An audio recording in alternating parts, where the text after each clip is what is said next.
notre pré-Cleste veut faire triompher un camp. Ce camp l'emporte. Les frères Essur croient-ils cela? Quand la guerre, il y a deux camps. L'un d'eux est la Grande Babylone. Dans les cieux, le royaume de la Grande Babylone.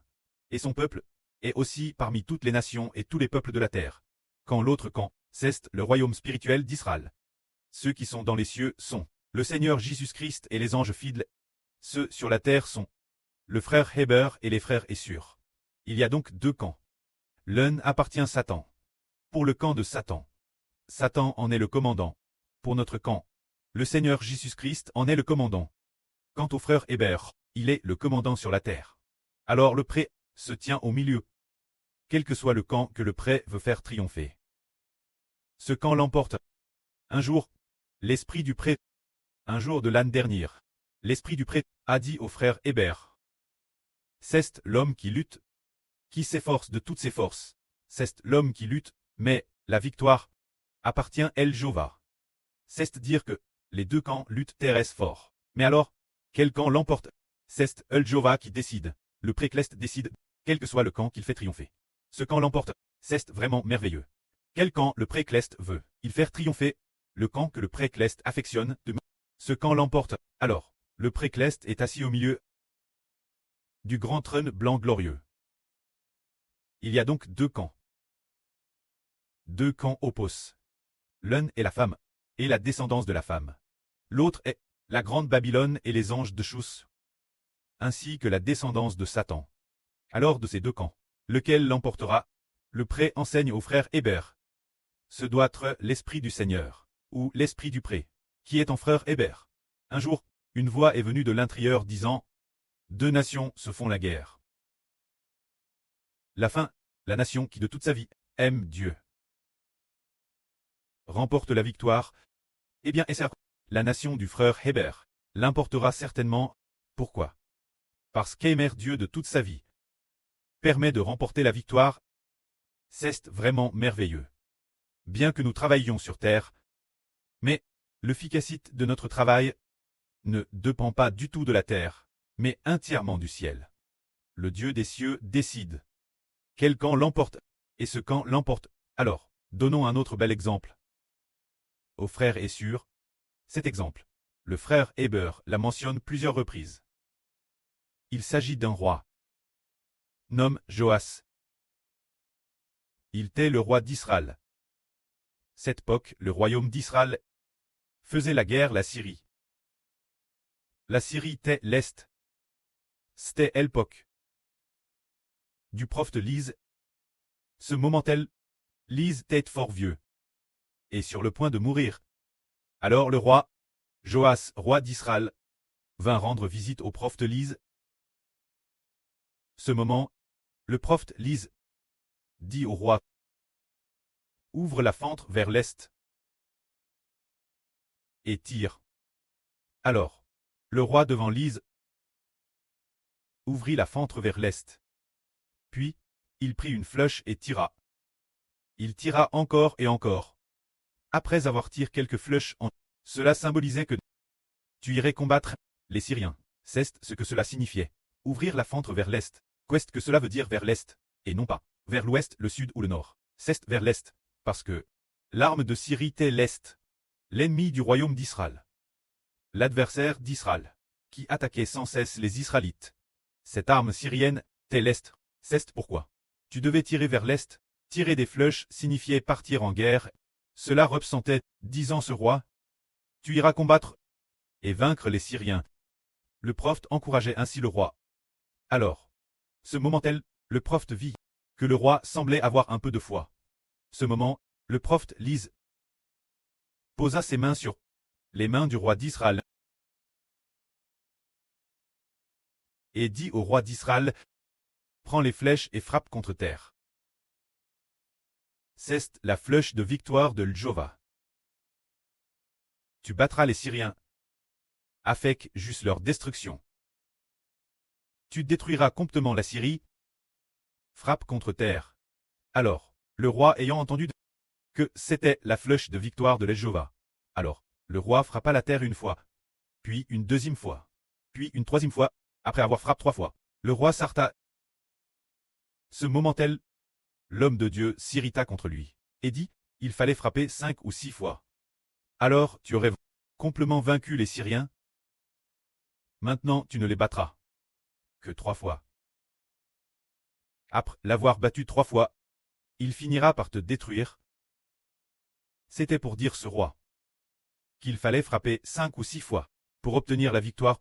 Aujourd'hui, nous disons que ce prophète Lise, en parlant ainsi, disait que ce roi pourrait battre les Syriens 3 fois. Mais, après ces 3 fois, il serait plus détruit par les Syriens, ce qui signifie que le royaume d'Israël serait finalement vaincu par les Syriens. Par la suite, cela s'est effectivement rallié. Pour quelle raison? Parce que ce roi n'avait pas foi en El Jova. Ce roi était un roi idolâtre. Bien qu'il ait été roi d'Israël et un descendant d'Abraham, c'est d'être roi, mais en le Dieu d'Israël. Il n'avait pas de foi, c'est pourquoi sa foi n'était que la foi de 3 flèches. Alors Dieu l'a fait vaincre 3 fois. Ainsi, il n'a pas atteint la victoire totale. Ainsi, au contraire, il a été vaincu par Aram. Et aujourd'hui, le frère Ashbert parle de cela. C'est se dire que notre nation spirituelle d'Israël doit vaincre. La puissance de la victoire est dans les cieux, pas dans la NTR, mais la puissance du Dieu céleste. Il veut donner la victoire Israël, la donner ceux qui ont la foi.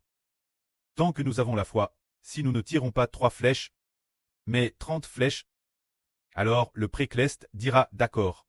Sa foi en moi, en ma flèche de victoire de l'Jova. Car cette peu est appelle la flèche de victoire de l'Jova. Dites la flèche de victoire de l'Jova. Alors il a foi dans le nom de Jova. Arrivons tirer, non pas 3 fois, mais 30 fois. Voire 300 fois.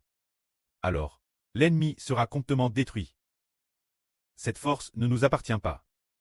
La force est dans le précleste et le Seigneur. Alors qu'en est-il de notre foi? Elle doit résider en nous. Nous devons agir par la foi. Nous devons faire des efforts. On pouvait. Le pré verra. Notre foi, sa foi, a digé atteint la foi de 300 flèches. Ce n'est plus la foi de 3 flèches. C'est atteindre une foi 100 fois supérieure, celle de ce roi d'Israël. Alors nous serons plus que vainqueurs. C'est ce qui nous dit que notre force ne nous appartient pas. Elle vient de celui qui est assis sur le grand trône blanc. Jova, le Dieu d'Israël. Alors, cette Jova, le Dieu d'Israël, il dit que sa force, d'où vient-elle? Elle vient du nom de Jésus-Christ. Elle vient du nom du Seigneur Jésus-Christ. Le nom de notre Seigneur Jésus-Christ, c'est Lova, qui nous donne la flèche acre de la victoire. Nous avons foi dans le nom du Seigneur Jésus-Christ. Nos chansons, ensuite, peut-être dans un demi-mois, devraient être terminées. Et après ce demi-mois, une fois ces chansons de proclamation prêtes, il y aura beaucoup de chansons. Certaines chantent en proclamant le nom de Jésus-Christ. Ces chansons, en les chantant, le nom du Seigneur Jésus-Christ, dans la bouche de chacune de nos équipes, sera magnifique. Ainsi, Israël vaincra. Frère est sûr. C'est ce que le frère Ashbert a dit. C'est la flèche de victoire de l'Jova. Le frère Ashbert a compris. La flèche de victoire de l'Jova. Savre le nom du Seigneur Jésus-Christ. Alors le Seigneur a dit personnellement au frère Ashbert. Proclame le nom du Seigneur. Rite de ritage du Seigneur. Et a dit encore, proclamez, proclamez apporte la victoire. Proclamez, proclamez apporte la victoire. Il est dit aussi que ce que l'on proclame, on l'obtiendra sûrement. Ce que l'on proclame, on l'obtiendra sûrement. Alors nous devons proclamer au nom de qui? Au nom du Seigneur Jésus-Christ. Ainsi, nous, ensuite, par la foi, nous avons foi dans le nom du Seigneur Jésus-Christ. Plus la foi est grande, plus on triomphe. Ce n'est pas la force des bras, ce n'est pas cela. Ah, quand nous chantons, nous proclamons au nom de Jésus-Christ. De telles chansons comme celle-ci, il y en a beaucoup. Nos frères et sœurs, envers le nom du Seigneur Jésus-Christ, leur foi ne grandit-elle pas?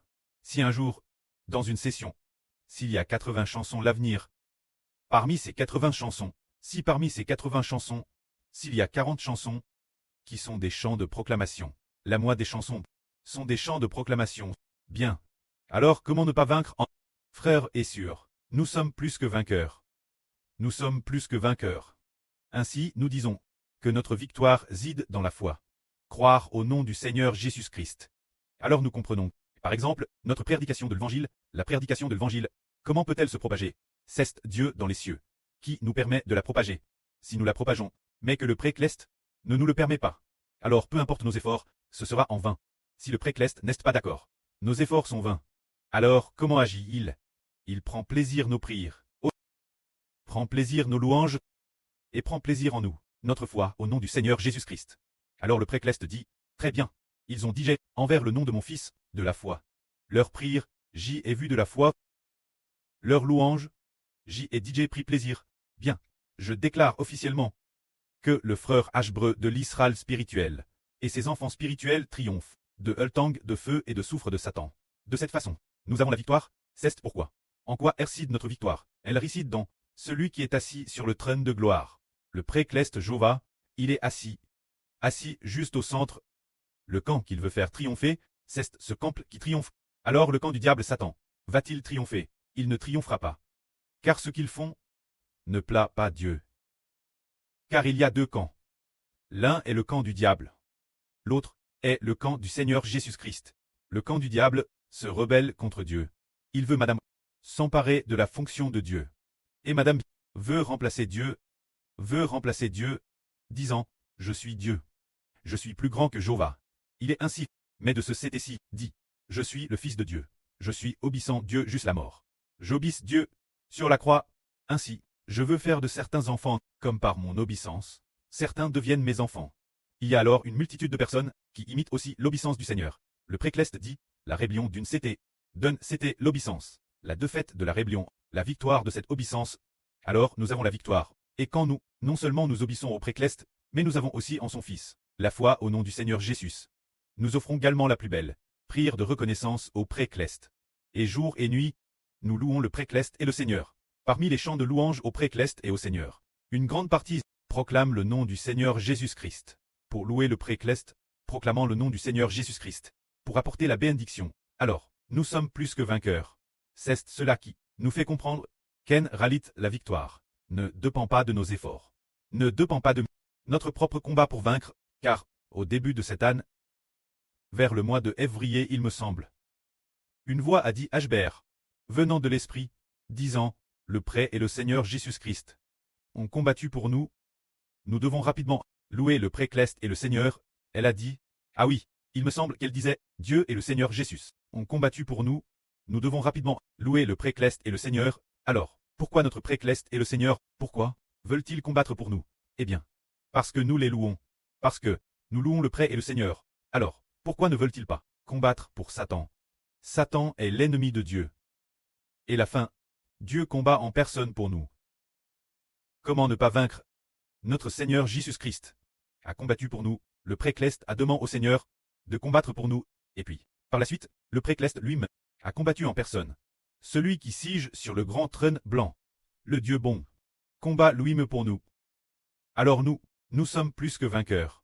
C'est ainsi que le ministre de la victoire est dans le précleste. Alors, le précleste veut combattre pour nous et nous donner la victoire, c'est parce que nous croyons au nom de son Fils Jésus-Christ et que nous avons foi au nom du Seigneur Jésus-Christ.